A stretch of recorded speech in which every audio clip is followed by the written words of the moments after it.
সমস্যা। প্রত্যেকের জীবনেই সমস্যা আসা যাওয়া করে, আর প্রত্যেক মানুষ সমস্যা আসার পর তার সমাধান খুঁজতে উঠে পড়ে লাগেন।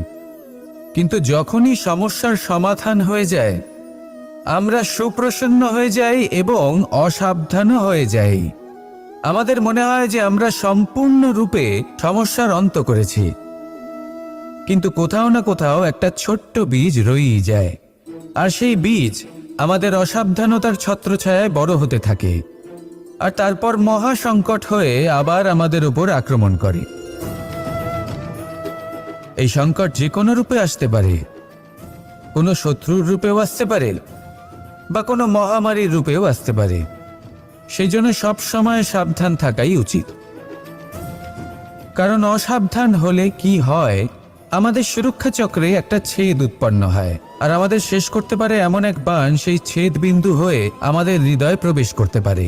তাই যে কোনো সমস্যার সমাধান করুন, জয়ী হন, উৎসবও পালন করুন, কিন্তু সাবধানে থাকবেন। আসুন আর আমার সাথে ভালোবেসে বলুন, রাধা রাধা।